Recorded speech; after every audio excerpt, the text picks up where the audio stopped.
আল Aqsa flood যুদ্ধের কথা ভুলে যাবেন না কিন্তু 412তম দিন পার করেও ফিলিস্তিনিদের সেই প্রতিরোধ যুদ্ধ আজও চলমান। শুধু চলমানই নয়, গাজা উপত্যকায় ইসরায়েলি হায়নাদের বিরুদ্ধে ফিলিস্তিনি প্রতিরোধ যোদ্ধারা সাড়া জাগানো বেশ কিছু অভিযান এবং জটিল অ্যাম্বুশ চালিয়ে যাচ্ছে।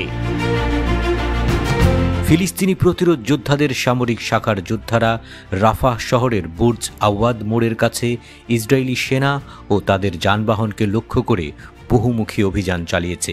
বিস্তারিতভাবে বলতে গেলে প্রতিরোধ যোদ্ধারা ওই এলাকায় বেশ কয়েকজন দখলদার সেনাকে পর্যবেক্ষণের উপর রেখেছিল। সুযোগ বুঝে তারা প্রতিরোধ গড়ে তোলে। আল ঘোল স্নাইপার রাইফেল ব্যবহার করে প্রতিরোধ যোদ্ধারা 4টি গুলি ছোড়ে। এতে 2 ইসরায়েলি সেনার মৃত্যুর বিষয়টি তারা নিশ্চিত করেছে। একটি মেরকাভা ট্যাঙ্ক ইসরায়েলি সেনাদের উদ্ধারের জন্য এলে 2টি আল ইয়াসিন 105 চার্জ করে ট্যাঙ্কটিতে আগুন ধরিয়ে দেওয়া হয়।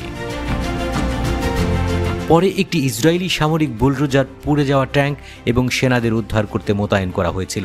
কিন্তু প্রতিরোধ যোদ্ধাদের আরেকটি আল ইয়াসিন 105 চার্জের কবলে পড়ে বুলডোজারটিও।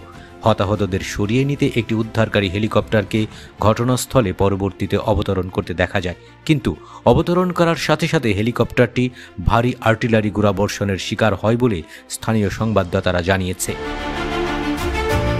ফিলিস্তিনি প্রতিরোধ যোদ্ধারা একটি টিবিজি শেল দিয়ে উত্তর গাজায় জাবালিয়া শরণার্থী শিবিরের একটি বাড়িতে লুকিয়ে থাকা ইসরায়েলি সেনাদের একটি দলকেও টার্গেট করতে সক্ষম হয়। ফলে নিশ্চিত হতাহতের ঘটনা ঘটে। প্রতিরোধ যোদ্ধাদের বিশেষ 2টি ব্রিগেড ঘোষণা করেছে যে তারা যৌথভাবে 60 মিলিমিটার মর্টার শেল দিয়ে জোহর আল দিকের ইসরায়েলি দখলদার সেনাদের একটি কমান্ড এবং নিয়ন্ত্রণ কেন্দ্রকে টার্গেট করেছে।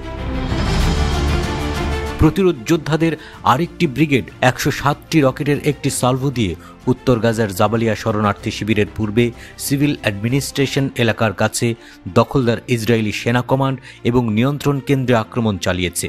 একই সময়ে ইসরায়েলি সংবাদ মাধ্যম উত্তর গাজায় যুদ্ধের সময় গিভাতি ব্রিগেডের এক সৈন্যের মৃত্যুর খবর দিয়েছে।